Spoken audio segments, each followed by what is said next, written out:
Hi everybody, my name is Aníbal Azevedo and now we're gonna talk about the second class of the second track about how we can insert some artificial intelligence method into a supply chain problem. More specifically, we're talking about how we can insert this in a container ship operation port.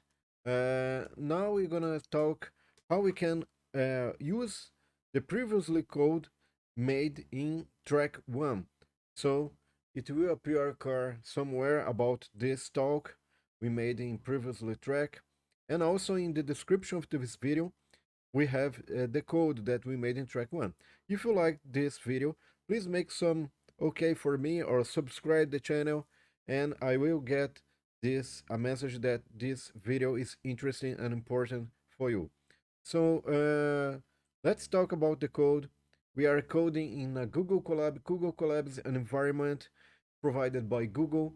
If you have a Gmail, you can use Google Collab. I'm already logged my Gmail account, and if I put this Google Collab in the Google search, and if you click in the first link that appears, you gonna create automatically a new notebook.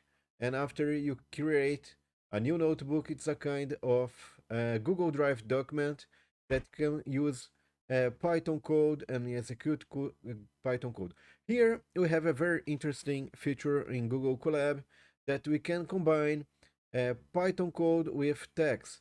So here we made this text. It's a cell text. Here we can insert cell text, and as you see here, we have a mark of a text, a section or a chapter, and you can also insert a code, and they gonna be very interesting combination since we can, for example, we can insert more text. Here we insert a text and a code. So it's interesting to see that we can organize the code and the documentation about the code. So here we can, for example, hide every detail. Here we can see the code. This code is exactly is in the description of of this video, and it's exactly the code that we made in the last class of the first track. So here we have the code. We're gonna execute the code. So we are connecting in Google server, and we're gonna execute this code in Google server. Okay. So I got this figure, but more important than this is that we made this figure by using a container ship class, and this CS1 is an object of container ship class which has 3 dimensions. The first dimension is the number of bays, the second dimension is about the number of rows, and the last dimension is about the number of columns. And we can use some functions, set cargo map, to show, to insert this information as information of container ship cargo arrangement, and also we can draw this. It's much easier than see this kind of figure. Okay, so now we're gonna insert more code. We're gonna start the second track. So this second track, it's about unloading and loading rules. That's okay, but also we have to define a new subsection. So I have a section, subsection. I inserted 2 times this symbol, okay? And I'm gonna define unloading rule 1. And what is the unloading rule 1? We should unloading all containers which destination is port P, and blocking containers. So it's a very simple unloading rule that, and to do this, we're gonna have some code here. It's also important to see that we can hide this code or hide just this part using these tags, okay? So these tags are very interesting because we can reduce the complexity of the code and use the comments to hide some parts of the code and make some focus on your attention, okay? So let's start now to define the unloading rule. So this unloading rule gonna cooperate with two parameters. We'll have two parameters. CS is the non-object of class container ship, and P is the number of the port where the ship is now. So we'll have to unload all containers which number is P. So maximum number of lines starts with 0 because we don't know the maximum number. Okay, we don't need this. Let's don't do this. But what is important here for this function? What this function gonna return? This function gonna return a list of containers unloaded to be reloaded. Okay, reload containers.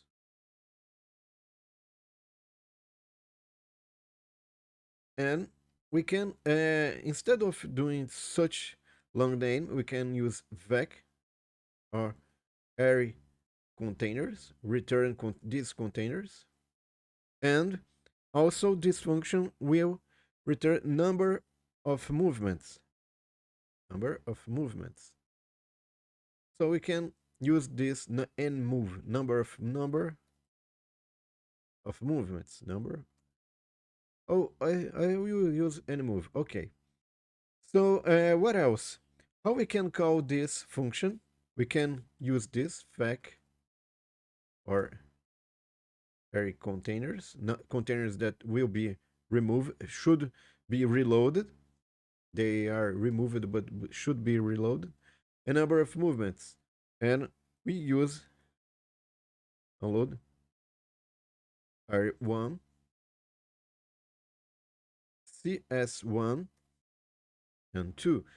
I should remember you that we already defined in this cell the definition of this variable CS1, since we have created a container ship object with this constructor and set the values, use set cargo map, these values inside the container ship. So this variable is already defined. We can call it, but we don't have the most important here, is that after apply unloading rule, the container ship will be modified. So we have to modify this variable because we're gonna remove some containers from the container ship. Okay, so just to finish this part, we're gonna print what is inside this this list, and also we're gonna print the number of movements that we made to remove these containers. Also, we should draw the container ship to see how if the container is already removed from the container ship. Finally, we're gonna start now to remove the containers from the container ship. So what's important here? We're gonna use some short names here. So I'm gonna use ship. This is will be a short name for CS cargo map. We can also use map or just m map. We can use map or just use ship. So I prefer ship because we know that ship is related with the container ship arrangement or space. Okay, now I should use some another variables like the number of bays and bay, the number of lines and line, and the number of columns.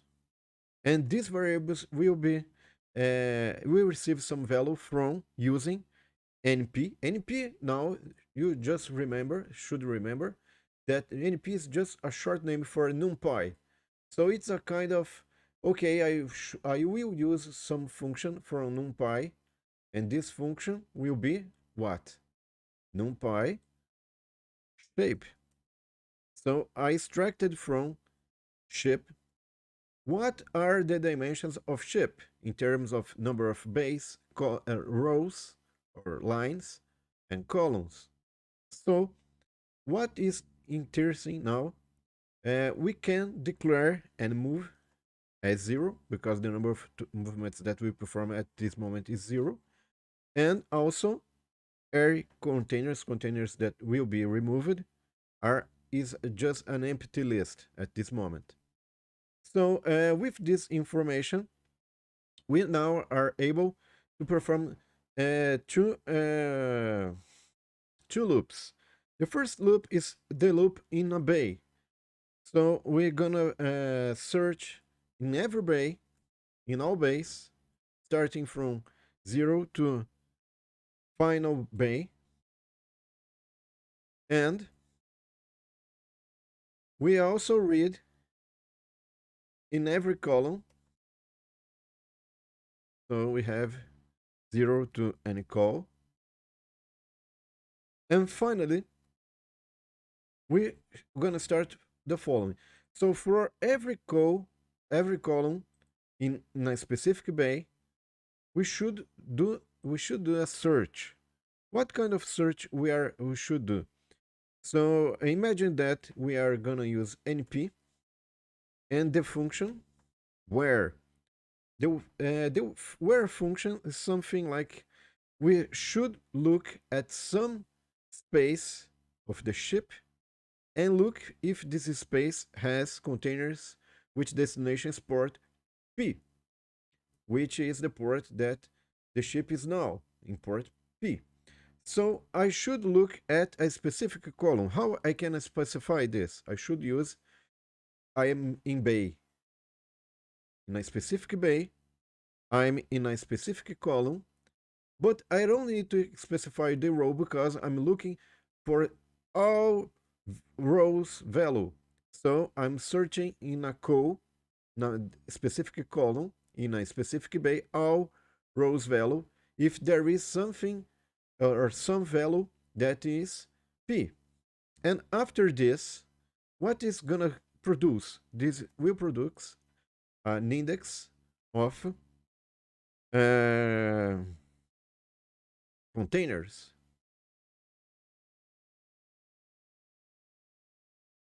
Okay, so let's see better. I'm gonna use print for each bay. So let's specify for each bay and for each column,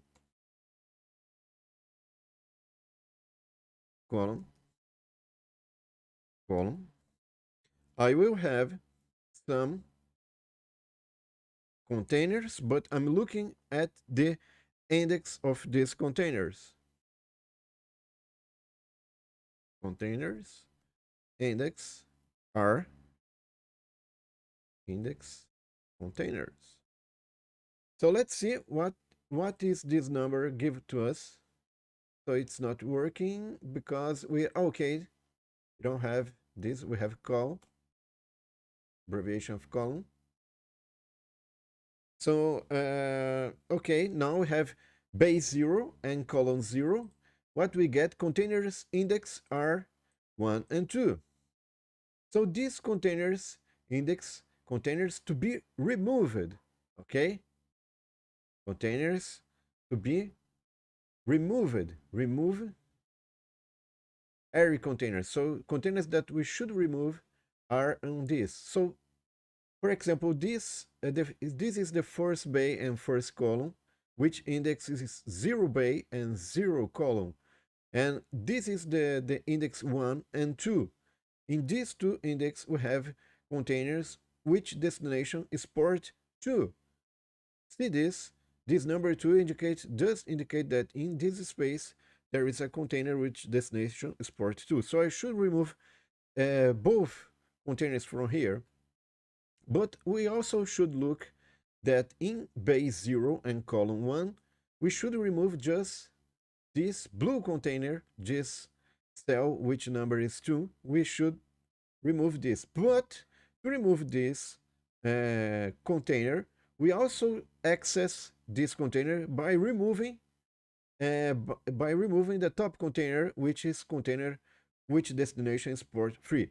So we just looked at some point here. We also see that we have the same situation in the bay 1 and column 0. And okay, how we can identify that we should remove this container, but also this container too? We should create some code that address this issue. And to do this, what is important is to see that the first index of this array is the index that we should start by removing. For example, we should remove the container index 1 and 2. And this also, we should remove the container in the index 1. And if there is some container on top of this, we should remove all of them. Here, we don't remove anything because there is no index here. So we have to prevent, if we have some index, we should start on the first index. And if there is no more, if there are more containers after this first index, you should remove them. So how we can code all these situations? So first, we should use this. If we should verify if this vector is length is different from 0. So we should use this. If so, this is the array that we return, and we should look if there is some containers there. So let's see if this works.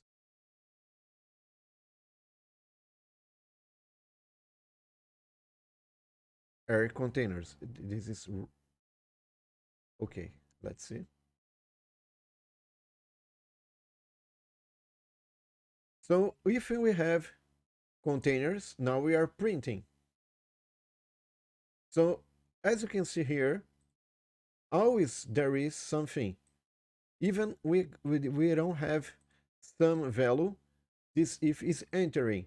So we need to address that the first element is this, the array. So the result that we want is on index 0. Let's see. So in the okay, now we see that we just return situations that we have some containers. Empty situations are not addressed since we are using just arrays that have a certain length, a length different from 0. But you have to look to the first element of this array. Finally, we should use the first element of this array. To do this, let's see if we perform the following. If we take the starting container, starting, the container where we should start to remove the other containers from the stack, from a specific stack or a specific column. So here we get all the starting index where we should start from to remove the containers. So here we're gonna use the following. So I should start in a specific, should start index container. This is the starting index container. And after this, After doing this, I should use the following. Just to prevent any kind of error of modifying the original data, what I should use is an auxiliary list, and this auxiliary list will copy everything from a specific bay, and a specific column, but all elements of a column starting from the start index container. I know that this name is very long, but I mean that this name is more interesting to understand the code than create a very extensive commentaries. And I know that is maybe a long name, but it's obviously name of what this variable is storing. So now what we're gonna do here, we're gonna copy all these values, and we're gonna use these values to make some assumptions or to make some intelligent search. But what kind of search or what kind of operations we should do here? So what we are looking for is sometimes we have to look at these elements, look to these elements. Let's see, elements, and these elements should be important. It's very important that we should say or should see how these elements will be reloaded. What kind of elements will be reloaded? So some reloaded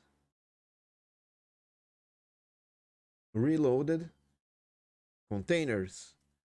It's important to see what containers should be reloaded. Containers which destinations port 3, 4, and so on. So how we can perform this? We should use I for I in elements if I is greater than P. So these are the list. This is the list which containers should be reloaded. Okay, let's see if this is correct. Let's test the code again.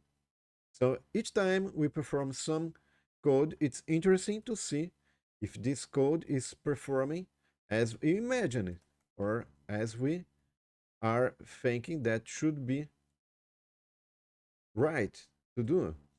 So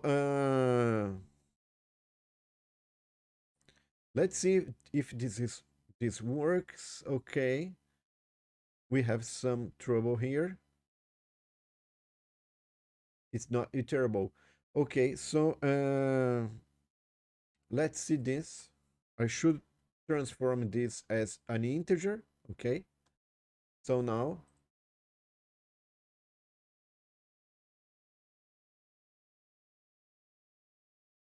okay, it's not working properly because we should extract all containers from here. Okay, let's see. I'm not sure that we need this int conversion. Let's see if this is really necessary. No, it's not necessary. So I just started to take all containers from. We can also print this to make this point more clear. Elements. Uh, so let's see what we get here. So elements is not exactly the elements, but the index of the elements that should be uh, starting from the initial or the first uh, container, which destination is port 2, okay? So elements here should be all containers, okay? Or all index will be more index. I prefer elements, okay? So, okay, so reloaded elements, we don't have in the first bay and column any reloaded elements, as you can see here in this figure.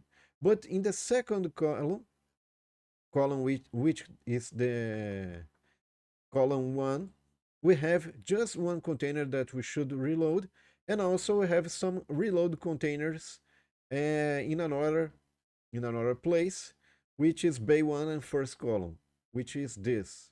Okay, so how we can know we are counting correctly the number of reloaded elements, and we should return this.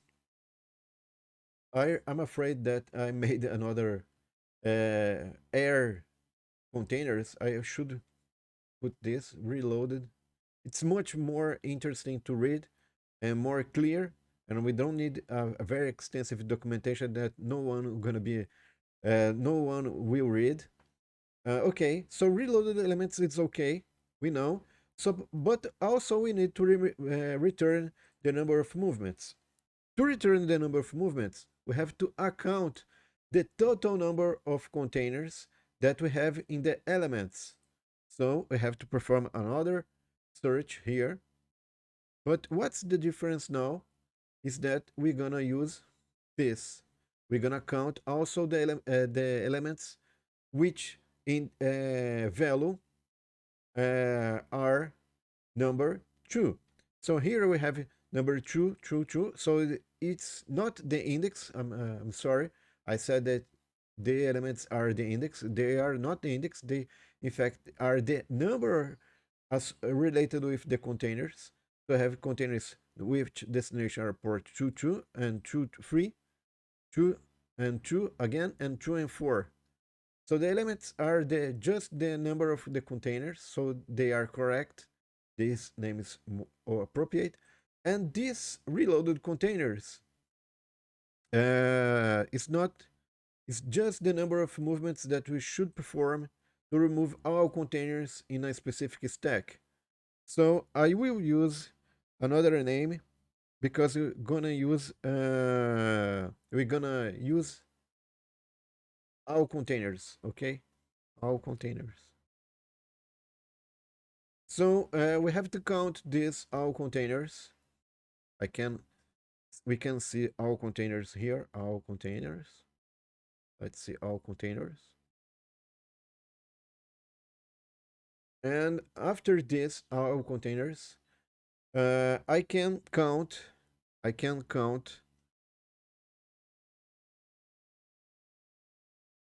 number of movements by making this any movement length total number, the total number of containers in each stack. So see that I'm adding for each column the total number of movements as we start in the value 0, and here we are adding the number of containers that we are extracting for each column. Also, we should also code another thing, but just before this, let's see if this works properly. This code works properly. Okay, and all containers. Okay, I'm not showing the number of movements, sorry. Number of movements. Let's see. So we start with 2 and then 4 and 6 and 8 movements. That's okay. But we also need to account every time we perform some, we see some reloaded containers, we should add this to array containers. So this is the correct answer. So we need to append or extend is more appropriate. Since if we use append, we're gonna have several lists. If we use extend, we will have a single list. Okay, so we're gonna use extend to properly create one list with all reloaded containers. In each column, we see all reloaded containers, all containers that we should be reloaded, and we store this information in array containers. So this is the correct information that should be returned, and all this will be returned after performing this. But we still have some problem by doing this. We have, okay, we made 80 movements, and we should reload container 3 and 4.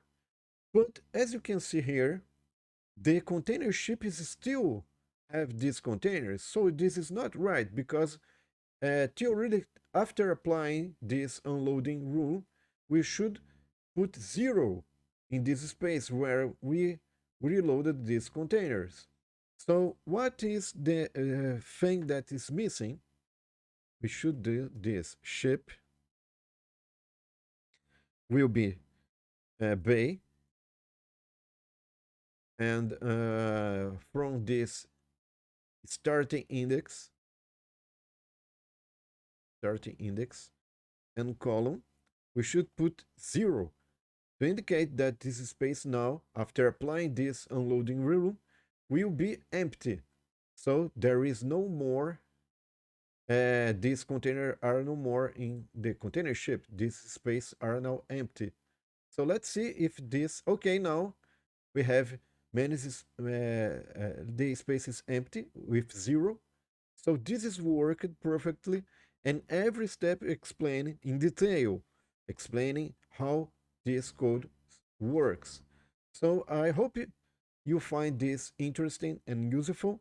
And why I made this description in detail, because we're gonna use this unloading rule as a template for another unloading rule, and this unloading rule is a little bit similar to a loading rule, because you have to search things in the container ship. You have to find things in container ship.